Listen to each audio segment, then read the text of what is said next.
Study IQ IAS, आपका selection हमारा mission. तो 1 साल हो चुका है रतन टाटा जी को गए हुए और उनकी डेथ एनिवर्सरी पर पूरा देश उन्हें यहाँ पर याद कर रहा है एंड करेगा भी ही। काम ही ऐसा किया है। जब 1990s में इन्होंने कमान संभाली थी इस ग्रुप की, तो उस समय पर टाटा स्टील बहुत क्राइसिस में था। क्या टर्न अराउंड किया गया कि उसके बाद वही कंपनी दुनिया की one of the most cost effective steel producing company के तरीके से उभरी। एंड फर्दर ग्लोबल एक्सपेंशन की तो हमने बहुत सारी कहानियां सुनी ही हैं, जिसकी वजह से मल्टीपल नेशंस में अब टाटा ग्रुप की मल्टीपल कंपनीज वहां पर काम करती हैं। डिफरेंट सेक्टर्स में 400 कंपनीज के थ्रू यहाँ पर ऑपरेशंस हैं, 30 लिस्टेड कंपनीज हैं। एंड इसी वजह से इस पूरे ग्रुप की वैल्यूएशन देखी जाए तो $180 बिलियन की यहाँ पर स्टैंड करती है। एंड यही जो 150 साल से टाटा ग्रुप यहाँ पर काम कर रहा है अपनी कोर वैल्यूज पर, ट्रस्ट, इंटीग्रिटी, नेशन बिल्डिंग, उन्हीं कोर वैल्यूज पर रतन टाटा जी ने भी काम किया एंड फर्दर इस ग्रुप को और यहाँ पर स्ट्रेंथन किया। बट अब यही ग्रुप जो कि अपनी इन सभी कोर वैल्यूज के लिए माना जाता है, अब इसी ग्रुप में कंसर्न्स क्रिएट हो रहे हैं, बोर्ड रूम डिस्प्यूट्स क्रिएट हो रहे हैं, जिसके लिए भारत सरकार खुद अर्ज करता है कि भैया इन्हें रिजॉल्व कर लीजिए ताकि ग्रुप में स्टेबिलिटी बरकरार रहे। एंड सिंस इस पूरे ग्रुप की जो प्रेजेंस है उतनी सिग्निफिकेंट है ओवरऑल इकोनॉमी में, अगर यहाँ पर कोई कंसर्न क्रिएट होता है, कोई डिस्प्यूट क्रिएट होता है, तो उसका रिपल इफेक्ट हमारी इकोनॉमी के ऊपर भी देखने को मिल सकता है। तो आइए आज के सेशन में थोड़ा जानने की कोशिश करते हैं कि क्या ये डिस्प्यूट्स हैं, क्या ये कंसर्न्स हैं जिनकी वजह से सरकार को खुद यहाँ पर अर्ज करना पड़ रहा है, एंड क्या इसके लिए कोई पॉसिबल सोल्यूशन है या नहीं। तो शुरुआत करते हैं आज के सेशन की। मेरा नाम अरविंद गुलेरिया है। तो बेसिकली अगर हम बात करें टाटा ग्रुप की, तो one of the most valuable brand का टैग जो है वो हमेशा से ही इनके पास रहा है। 2018 से कंटिन्यूसली ये टैग इन्होंने अपने पास रखा है, पर 2025 में एक बड़ा ही अच्छा एक एक्स्ट्रा फैक्ट इनके साथ ऐड हुआ। वो फैक्ट क्या था कि एज अ ब्रांड की वैल्यू अगर देखी जाए तो पहली बार किसी इंडियन ब्रांड की वैल्यू $30 बिलियन से ज्यादा क्रॉस करी थी। ब्रांड वैल्यू, ग्रुप वैल्यू नहीं, ब्रांड की वैल्यू, राइट। तो एक बहुत इंपॉर्टेंट माइलस्टोन था जिसको अगेन टाटाज ने बहुत सेलिब्रेट भी किया एंड है भी। उस तरीके से जो इन्होंने मल्टीपल सेक्टर्स में अपना प्रेजेंस बना के रखा है, तो उस चीज को काफी हद तक जस्टिफाई भी करता है, राइट। बट एक सिंपल सा सवाल आप सभी के लिए, ये तो फर्स्ट रैंक पर है, सेकंड रैंक पर कौन है जरा चैट बॉक्स और कमेंट बॉक्स में जरूर मेंशन कीजिएगा। एंड मोर ओवर अगर पिछले 5 सालों के इनके प्रॉफिट्स देखे जाए तो ट्रिपल हो चुके हैं, रेवेन्यूज डबल हो चुके हैं, एंड वही मार्केट कैप के ऊपर भी पुश यहाँ पर दिया जा रहा है। एंड कहीं ना कहीं फ्यूचर फिट पुश है। जैसे सेमीकंडक्टर्स इंडस्ट्री की हम बात करें, वहां पर टाटाज एंटर कर चुके हैं, डिफेंस मैन्युफैक्चरिंग में टाटाज यहाँ पर काम कर रहे हैं, राइट। तो इनका फोकस हमेशा से रहा है कि भैया फ्यूचरिस्टिक थोड़ा सा काम यहाँ पर किया जा सके। एंड जिसकी वजह से दुनिया में इंडिया की जो पहली ऐसी डिफेंस मैन्युफैक्चरिंग प्लांट कहीं लगाया जा रहा है, वो भी टाटास द्वारा लगाया जा रहा है मोरक्को में। So the point is the company has been able to do good, right. And इसी पूरे टाटा ग्रुप को अगर थोड़ा सा ऑब्जर्व किया जाए तो आप इस सिंपल से फ्लो चार्ट, इस सिंपल से डायग्राम के थ्रू कर सकते हैं। Multiple sectors, automotive, consumer and retail में तो multiple companies, infrastructure, financial services, aerospace, tourism and travel, media, इन सभी सेगमेंट्स में, इन सभी कंपनीज में जो मेजर शेयर होल्डिंग है, जो सबसे ज्यादा कंट्रोलिंग स्टेक है, वो किसका है? वो टाटा सन्स का है। जी हाँ, तो ये है होल्डिंग कंपनी जहां से ये सारी कंपनीज काम करती हैं, और इन सभी कंपनीज के जो डिविडेंड्स हैं वो कहां जाते हैं? फाइनली टाटा सन्स के पास जाते हैं। और इस टाटा सन्स को चेयरमैन कौन करता है? तो उसकी क्रोनोलॉजी अगर आप यहां पर देखें, जमशेद जी द्वारा यहां पर शुरू किया गया था एंड फाइनली चंद्रशेखरन जी द्वारा यहां पर इसे हैंडल किया जा रहा है। और इसमें रतन टाटा जी द्वारा 1991 से लेकर 2012 तक इसे संभाला गया था। फिर साइरस मिस्त्री जी आए थे और उस समय पर कितना डिस्प्यूट क्रिएट हुआ जब इनका एग्जिट हुआ, केस तो सुप्रीम कोर्ट तक पहुंच गया था, राइट। बट अब फाइनली यहाँ पर चंद्रशेखरन जी के द्वारा ये चीज यहाँ पर संभाली जा रही है। बट अब यही टाटा सन्स को अगर थोड़ा सा और बारीकी से समझा जाए तो टाटा सन्स को कौन होल्ड करता है? तो टाटा सन्स का क्लोज टू 66% टाटा के ही ट्रस्ट के पास यहाँ पर ओनरशिप है। दैट मीन्स इन कंपनी से जो डिविडेंड टाटा सन्स के पास आ रहे हैं, उन डिविडेंड्स का 66% इस ट्रस्ट के पास यहाँ पर जा रहा है। सो दैट मीन्स जो कंट्रोलिंग स्टेक है, इस पूरे ग्रुप को कंट्रोल करने वाले जो एक एंटिटी है, वो यही ट्रस्ट है। और इन्हीं ट्रस्ट को लीड कौन करते हैं अभी करंटली? नोएल नवल टाटा। पहले रतन टाटा जी द्वारा किया जाता, बट उनके डिमाइस के बाद वो जो चेयरमैनशिप थी वो इन्हें यहां पर सौंप दी गई थी। एंड अपार्ट फ्रॉम दैट बाकी शेयर होल्डिंग देखी जाए तो मिस्त्री फैमिली की यहां पर 18-18.5% तक की शेयर होल्डिंग देखने को मिलती है, और जिसकी वजह से इनका भी बहुत बड़ा एक डिस्प्यूट है जो कि वो कहते हैं कि भैया हमें भी इस चीज़ से बाहर निकाला जाए, हम भी अपना शेयर यहाँ पर लिक्विडेट करना चाहते हैं। और रिसेंटली आरबीआई ने जब कहा था टाटा सन्स को कि अपना आपको आईपीओ यहाँ पर लॉन्च करना पड़ेगा, तो उस समय पर मिस्त्री फैमिली ने भी पूरा लॉबी किया था आरबीआई के साथ कि जी हाँ बहुत ज़रूरी है, बिकॉज जब आईपीओ लॉन्च होगा तो वहाँ से शेयर्स की वैल्यू आके इन्हें यहाँ पर मिलेगी, जो कि इन्हें बहुत क्रूशियल है, बिकॉज इनके ऊपर भी उधार यहाँ पर बहुत बढ़ गया है, right. But now the point is, since Tata trust को भी करंटली चेयरमैनशिप नोएल टाटा जी के अंडर है, तो इशू किस बात का क्रिएट हो रहा है? तो हालांकि जब रतन टाटा जी के डिमाइस के बाद सब चीजें स्मूथ चल रही थी, इनके द्वारा रोल यहाँ पर निभाया गया, टेक ओवर यहाँ पर इनके द्वारा किया गया, सो एवरीथिंग वाज सॉर्ट कि भैया चलो अब सब कुछ स्मूथ चलेगा, राइट। एंड वहीं चंद्रशेखरन जी टाटा सन्स के चेयरमैनशिप तो वहां पर संभाले बैठे थे। अब सब कुछ स्मूथ तो चल रहा था, बट कंपनी में एक नई पॉलिसी यहाँ पर फॉलो हुई, जिसको इनिशियली अडॉप्ट भी इस तरीके से किया गया कि चलो भैया अच्छी मॉडर्न पॉलिसी, इसको अडॉप्ट करना चाहिए। पॉलिसी क्या थी कि जितने भी टाटा सन्स के डायरेक्टर्स हैं जिनकी एज 75 ईयर्स से ज्यादा की है, तो उन डायरेक्टर्स की अपॉइंटमेंट हर साल यहां पर की जाए और उस पर वोटिंग की जाए, एज सिंपल एज दैट। तो एक मॉडर्नाइज्ड मूव रखते हुए इस चीज को अडॉप्ट कर लिया गया, चलो अच्छी बात है, और बेहतर प्रोसेस यहां पर होगा, कॉर्पोरेट गवर्नेंस और बेहतर यहां पर देखने को मिलेगी। बट दिक्कत कहां आई कि जब अगेन इसी साल जब उस चीज पर दोबारा से वोटिंग होना था फॉर विजय सिंह जी, जो कि इंडिया के डिफेंस सेक्रेटरी भी यहां पर रह चुके हैं, इनकी रीअपॉइंटमेंट पर इन 4 ट्रस्टीज ने वोट अगेंस्ट कर दिया। इन्होंने कहा कि भैया इनकी रीअपॉइंटमेंट यहां पर नहीं होनी चाहिए। दैट वाज द पॉइंट, और वहां से टसल शुरू हो गया। अब यहां पर प्रमीत जहवरी जी, जहांगीर एचसी जहांगीर है ना, जो आपके जहांगीर हॉस्पिटल्स को यहाँ पर लीड करते हैं, डेरियस खंबाटा लॉयर, महली मिस्त्री। अब ये जो पूरा फैक्शन है, जो पूरा एक सुपर बोर्ड जिसे यहाँ पर कहा जा रहा है, महली मिस्त्री द्वारा यहाँ पर लीड किया जा रहा है। महली मिस्त्री रतन टाटा जी के पुराने दोस्त, पुराने अक्वाइंटेंस भी माने जाते हैं, एंड इन्हीं महली मिस्त्री के काफी क्लोज रिलेशंस भी हैं एसपी ग्रुप के साथ। तो यहां पर कॉन्फ्लिक्ट किसके बीच में हो चुका है? नोएल टाटा एंड महली मिस्त्री। अब नोएल टाटा के साथ तो यहाँ पर वेणु श्रीनिवासन है ना, टीवीएस ग्रुप के जो कर्ता धर्ता हैं, ये दोनों एक पार्टी में है। विजय सिंह जी बोन ऑफ वही जिसके ऊपर पूरा डिबेट चल रहा था कि भैया इनकी रीअपॉइंटमेंट होनी चाहिए कि नहीं होनी चाहिए, तो वहां पर वोट स्प्लिट हो गया। एंड पहली बार ऐसा देखने को मिला कि वोट स्प्लिट होकर डेडलॉक क्रिएट हो गया, बिकॉज अभी तक ये क्या पॉलिसी फॉलो करते थे कि भैया यूनानिमस डिसीजन रहेगा तभी उस चीज को इंप्लीमेंट किया जाएगा। अब हालांकि डेडलॉक क्रिएट हो गया, बट विजय सिंह जी ने यहां पर अपना इस्तीफा दे दिया, रिजाइन कर दिया, उन्होंने एग्जिट कर दिया टाटा सन्स के बोर्ड से, उस डायरेक्टरशिप से, बट अभी भी ट्रस्टी का रोल यहां पर निभाते हैं। अब यहां से डिफरेंट मीडिया सोर्सेज के थ्रू डिफरेंट रिपोर्ट्स आनी शुरू हो गई कि ये जो 4 ट्रस्टीज का ग्रुप है, जो 4 ट्रस्टीज का ग्रुप है, इन 4 ट्रस्टीज द्वारा एक सुपर बोर्ड यहां पर बना दिया गया है, इंडिपेंडेंट डायरेक्टर्स की अप्रूवल यहां पर इनके द्वारा दी जा रही है। एंड कहीं ना कहीं इन 4 ट्रस्टीज का ही एक आइडिया था कि महली मिस्त्री को टाटा सन्स के बोर्ड में यहां पर नॉमिनेट किया जा सके, right. But as per the sources वो क्या कह रहे हैं कि नोएल टाटा ने या नोएल टाटा के कैंप ने इस पर्टिकुलर नॉमिनेशन को भी यहां पर एक तरीके से खारिज कर दिया, ब्लॉक कर दिया।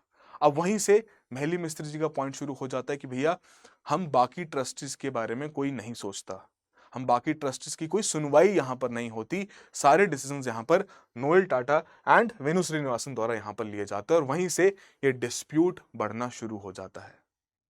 तो एक तरीके से देखा जाए तो ट्रांसपेरेंसी का इशू है, अभी भी ये क्लैरिटी नहीं कि एग्जैक्टली कौन क्या चाहता है, किस तरीके से काम हो रहा है, बिकॉज अभी भी टाटा सन्स की अगर डायरेक्टरशिप देखी जाए तो वहां पर पोस्ट खाली है, नए डायरेक्टर्स वहां पर अपॉइंट होने हैं, कुछ डायरेक्टर्स का भी टर्म वहां पर खत्म होने वाला है। बट अगर यही क्लैश यहाँ पर चलता रहा, यही डिस्प्यूट यहाँ पर चलता रहा, ये डिफरेंट सुपर बोर्ड्स अगर यहाँ पर क्रिएट हो गए, तो जाहिर सी बात है टाटा सन्स के बोर्ड्स वहाँ पर फुल, उनकी सीट्स फिल नहीं हो पाएंगी, सीट्स फिल नहीं हो पाएंगी, जो इंपॉर्टेंट डिसीजन मेकिंग है उन पर भी यहाँ पर इम्पैक्ट पड़ेगा।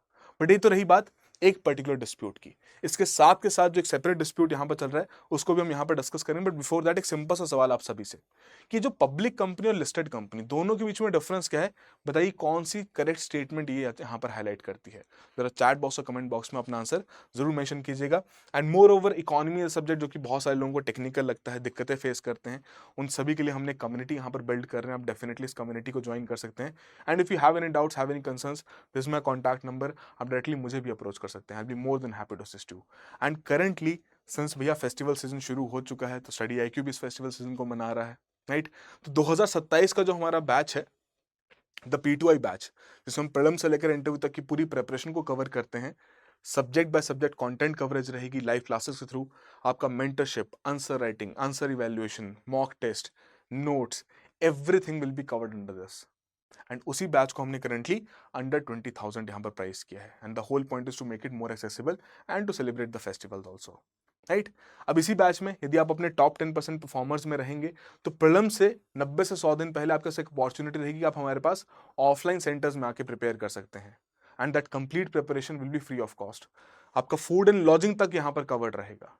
एंड अगर आपने प्रीलिम्स क्लियर कर दिया तो सारा पैसा ये रिफंड, और सिमिलर लाइंस पर मेंस रेजिडेंशियल प्रोग्राम आपके लिए अवेलेबल रहेगा। एंड वो भी क्लियर हो गया तो इंटरव्यू गाइडेंस प्रोग्राम। तो पूरी जर्नी को हम यहाँ पर कवर कर रहे हैं। तो डेफिनेटली जाके चेकआउट कीजिए, एनरोल कीजिए हमारे कोर्सेज में, एंड डेफिनेटली अपनी प्रिपरेशन को भी और बेहतर बनाइए। चलिए, अब यहाँ पर जो सेकंड कंसर्न देखने को मिल रहा है, that concern is regarding the SP group, right. Now this Shapoorji Pallonji group, इनकी ओनरशिप है 18% की। अब इनके ऊपर काफी ज्यादा डेट है। अब सपूर्जी पलुंजी ग्रुप चाहता था अपने इन शेयर्स को कोलैटरल के तौर पर रखना ताकि उधार ले सके।